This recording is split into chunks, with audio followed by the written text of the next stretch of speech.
The story starts with the moonlight shining inside a certain room. The protagonist was sleeping peacefully when he suddenly opened his eyes, noticing the strange place he was in. A few minutes ago he had been on the subway returning from work. He was an ordinary office worker who had recently been reading a novel called I Trust in Cultivation to Reverse Fate. However, the recent development of the story had been unsatisfying. The protagonist of the novel had been killed by the villain. Furious about what had happened to his beloved, he had chosen to play to win in order to kill the villain. Those who were part of his circle, moved by grief, had chosen to destroy the world. Naturally, this ending left him furious. He hadn't expected that his favorite novel, in which he had invested so much time, would take such a terrible turn. It seemed the story had gone in an unexpected direction. He guessed that perhaps the views weren't high and the author decided to ruin the story. While venting his anger on his phone, his device suddenly emitted an extremely bright light that enveloped his entire body. When he opened his eyes, he found himself in this familiar world. From all this, he theorized that he had reincarnated as the protagonist of the novel. Just as he thought this, a strange creature appeared, welcoming him to the continent of Lan Xuan. It revealed itself as the AI system that would assist him going forward. Upon seeing the strange creature, the protagonist felt even more confident, thinking this was natural since he was the main character. Nothing was more reasonable than having a system. However, despite obtaining the AI, he wasn't completely happy. Instead of a cute female system, he had acquired a bizarre chicken.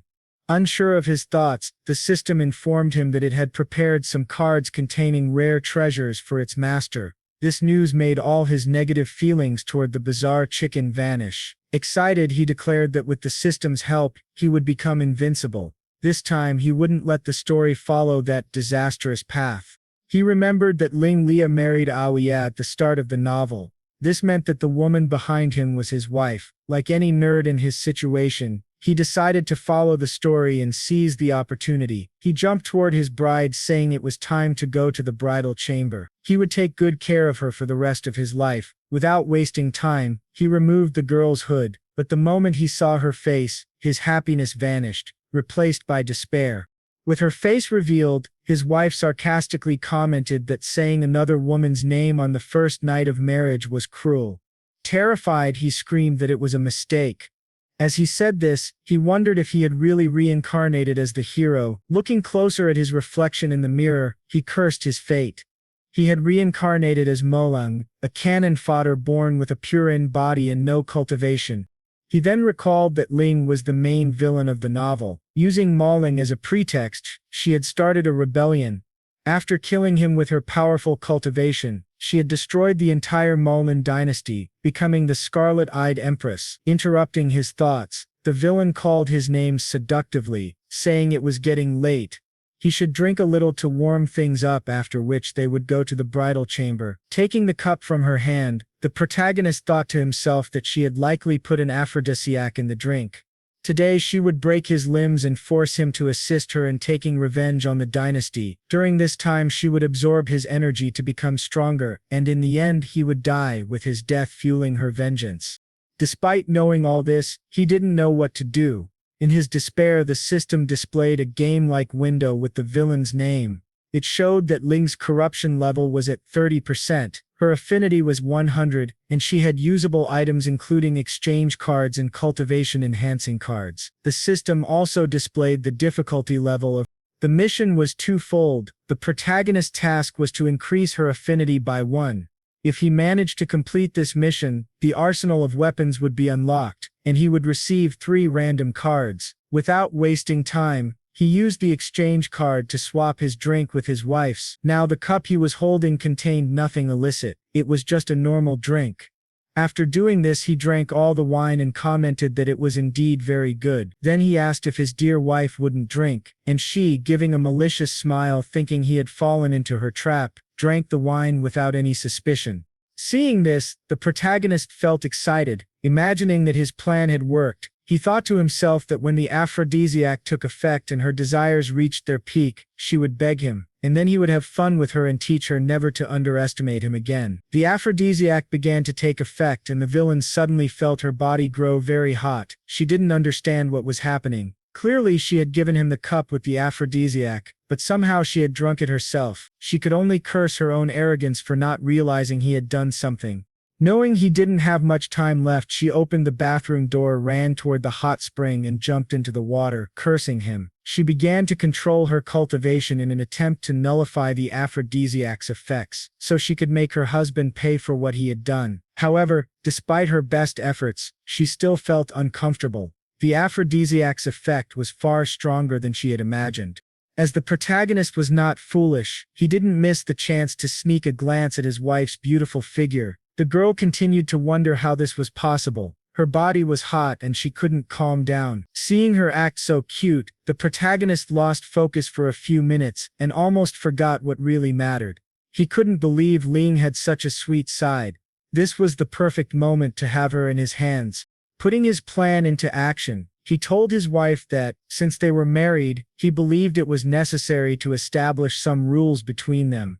The aphrodisiac had already become so strong that the villainess had lost her reasoning and began acting according to her carnal desires. She ignored everything he said and invited him to have fun with her. This was perfect for the protagonist. She could barely control herself. No matter what he said, she would agree. Interrupting his fantasies, she told him to stop stalling and pulled him into the hot spring. Being thrown into the water, he had to hold his breath to avoid drowning. He had forgotten that she was the main villain of the novel, so of course she would play dirty. It seemed they were now in an inevitable confrontation, and he needed to endure it without backing down. So, without acting like a coward, he took action and didn't pull away from the villainous kiss. He was surprised to find her lips so soft. This situation made him certain he would lose his first time. He was finally going to be with a woman. While he was thinking this, the villainess was surprised by the powerful energy entering her body. She couldn't understand how such incredible energy could exist in this world. After experiencing such an overwhelming sensation, everything else in the world seemed insignificant to her.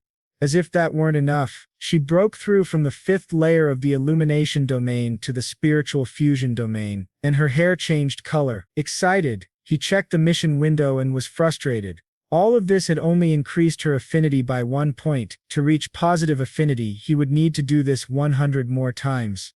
While the villainess leveled up, a suspicious maid was spying on the young couple. She decided to immediately report what she had seen to the Empress. A few minutes later, in the royal castle, she told Her Majesty that the sixth prince had a pure body. She was sure of it, having seen with her own eyes that when the sixth prince was with Ling, he emitted a powerful yin energy. She had risked her life to report this to the palace. Sitting on the throne and listening to her servant's report was the Empress of the Mon dynasty, Murin Menju. She hadn't expected that the heir would possess such a special body. With this, the Wild clan gained some advantage. Since his mother was only a concubine and he had no support, he had never had the opportunity to compete as the heir to the throne. However, to ensure nothing went wrong, the Empress decided to eliminate the threat at its root. She ordered her servant to spread her decree. Starting tomorrow, the news that the sixth prince had a pure body must be publicly announced. Upon receiving Her Majesty's order, the servant hurried.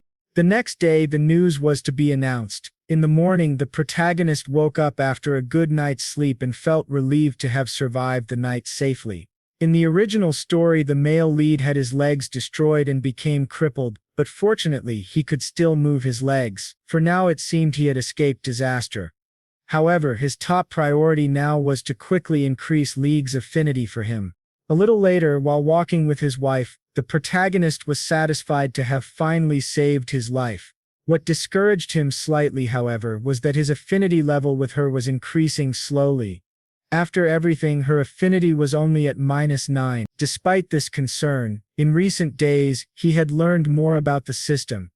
The ChatGPT system had many utilities. For example, the cultivation increase card could be used on others to greatly increase affinity. It could also be used on himself, but some cards appeared to have restrictions or were locked. He believed they could be unlocked by completing missions. Seeing her husband deep in thought, Avilan analyzed his spiritual energy again. As before, she clearly could not sense any cultivation coming from him. Nevertheless, she felt a deep, mysterious aura emanating from him. Naturally, the protagonist noticed her staring at him threateningly and thought to himself that it was no wonder she would become the greatest villain in the future. Her presence was very intimidating. While thinking this, he passed by the second prince of the Mon dynasty. Recognizing his sixth brother, the second prince apologized for not attending his wedding to offer his congratulations. The protagonist, pretending not to mind, said he understood. His older brother was very busy, and the wedding was hardly worth mentioning, so he shouldn't worry about it. Seeing that his sixth brother was not upset by his comment, second prince remarked sarcastically that the woman beside his little brother must be his wife. He had heard rumors that Ling was neither human nor a ghost, so seeing her in person was very interesting. This sharp comment from his brother-in-law made the villainess lose her patience, and she decided to kill him on the spot. This decision caused her corruption level to rise to 35%. Sensing her murderous intent, the protagonist realized that if he didn't stop her, she would endanger the second prince's life. Without hesitation, he stepped between them and told his older brother not to get angry. If he had offended him, he apologized, but he did not have permission to speak about his wife in that way. After threatening his older brother, the protagonist grabbed the villainess's arm and said goodbye to the second prince, explaining that they had more important matters to handle. They left first. Confused by what had just happened, the second prince wondered why his sixth brother seemed like a completely different person, and whether the rumors about him were true. Seeing them puzzled by his actions, the protagonist thought that perhaps he had impressed his wife a little. He checked to see if her affinity had increased, but to his dismay nothing had changed. Even after everything he did, her affinity had not increased. This made him wonder what he needed to do to raise her affinity. Unlike her, who was unaffected by his unexpected action, the other three people present were affected. The maid with the second prince blushed as they stared at him. The protagonist was confused, as lately everyone seemed to be looking at him strangely. Meanwhile, in the princess's palace, Embroidery greeted Her Majesty and delivered a special gift from her father. She explained that it was a crystal of the illuminated dream, with rejuvenation and beauty-enhancing effects. Thanking the girl for the gift, the Empress asked her to come closer to see it better and to check if her dear Wara had improved in cultivation. Excited by the Empress's attention, Aran commented that she had heard rumors about the sixth prince. That was why she had come to ask Her Majesty if the rumors about the sixth prince having a pure body were true. Smiling at the question, the Empress confirmed that the rumors were true. Hearing confirmation from the royal family, the girl was excited. She explained that her cultivation had been stagnant in the spiritual fusion domain for some time, with no signs of progress. She hoped that if the sixth prince helped her, she could advance. She didn't want to compete with her older sisters, so she was willing to accept being just his concubine. A little later, at the queen's castle, the protagonist and his wife greeted the Empress. He had already expected that the villainess would be called to the royal palace. In the original story, the queen, under the pretext of a private audience, arranged to strip Ling of her position as the main wife. Not only that, the Empress also subjected the villainess to severe humiliation. Because of this incident, Ling became the villain who would destroy the empire in the future. However, this time was different. Not only did he avoid becoming crippled, but he also came along with her to the imperial palace to save his life. He needed to seize this opportunity to improve his affinity with the villainess. While thinking this, he noticed the girl in pink staring at him as if she wanted to devour him. Ignoring them, the Empress asked Ling if she was feeling any discomfort in her body after arriving at the palace. Instead of answering, the villainess asked what the Empress meant by such words. The queen replied that she had heard those of the ghost race preferred dark places, and suddenly her aura had entered a bright and dazzling palace. Her little aura might not be enjoying it. Then, pretending to have remembered something, she commented that Ling was not a pure member of the ghost race, but only a half-breed, so the palace should not be so bad for her. This sarcastic remark caused the villainess's corruption level to rise to 33%. Sensing the situation becoming dangerous, the protagonist intervened and said that his wife was doing very well, so Her Majesty need not worry. If the queen only wanted to ask something like that, next time she could simply send someone to ask. There was no need for his wife to come to the palace. Noticing that he was protecting her, the villainess's affinity level improved and her corruption level returned to 30%. This was good for him. With higher affinity, she would not become a villain. Additionally, her affinity increased by 5 points. Unlike him, who was happy in this situation, the Empress was extremely irritated. Even though he was merely a son born from a concubine, he still had the audacity to act arrogantly in her presence. Therefore, she decided to stop beating around the bush and got straight to the point, saying that after careful consideration, she felt Muran was more suitable to be the prince's consort.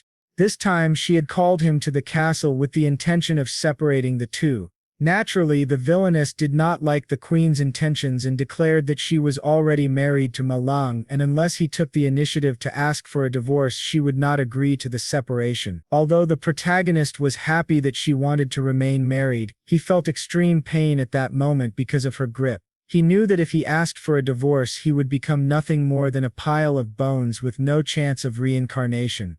Even though both wanted to stay married, the Empress lost patience and ordered the villainess to be quiet, saying that she did not have the right to choose or voice an opinion on her decision. She then ordered the sixth prince to proceed, ask his wife for a divorce, and accept Muran as his new wife. Only then would he gain a great and extraordinary reward, along with rare treasures. Seeing that her marriage was about to be destroyed because of her, Muran felt guilty. Even if it was just to be a concubine, she had already agreed. Not wanting to feel guilty, she told the Empress that she did not want to handle things in that way. She also believed it was inappropriate to force them to make a decision. It would be better to let her and Princess Ling compete fairly. She explained that a royal wife needed to be elegant, talented, skilled in martial arts, intelligent, and pure. Although she did not have exceptional talent, she was willing to compete against Princess Ling in embroidery, music, dance, and virtues as a wife. If she won, she hoped the sixth prince would grant her one request. Upon hearing her proposal, the Empress considered this competition a legitimate way to deal with Ling. She already imagined the wild girl being eliminated in the early rounds of the competition, so she accepted the proposal and said that if Ling lost, she would have to give up the position of the main wife.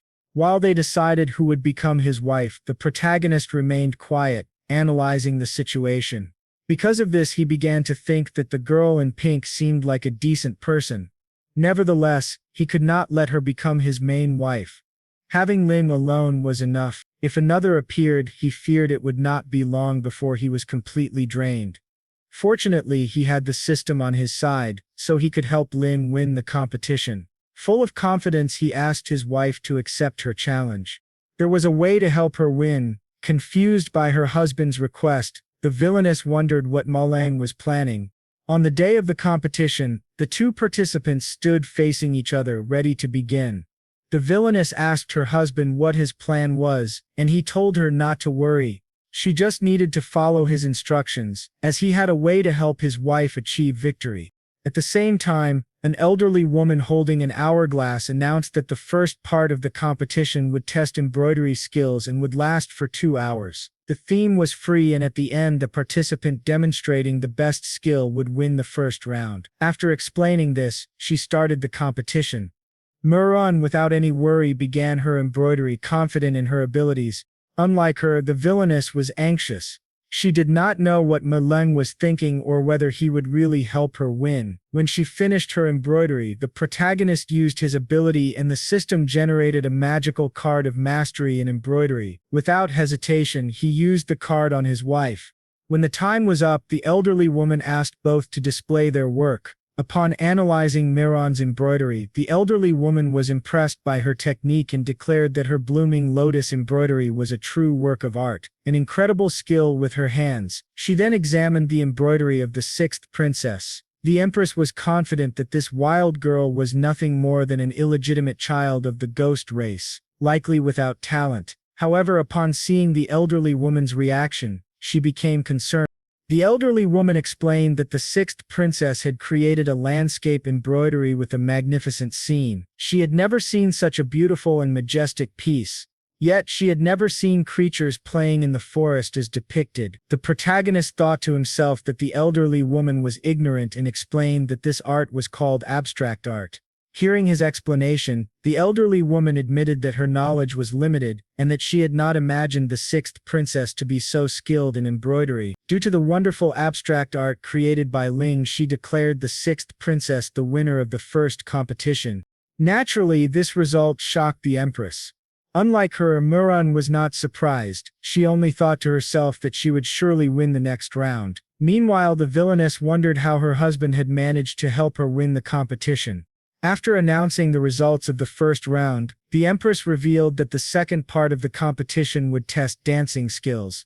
Despite Ling having won the first part, the Empress believed that the wild girl would not win the second. To everyone's surprise, the villainess danced like a professional, each movement radiating charisma and elegance.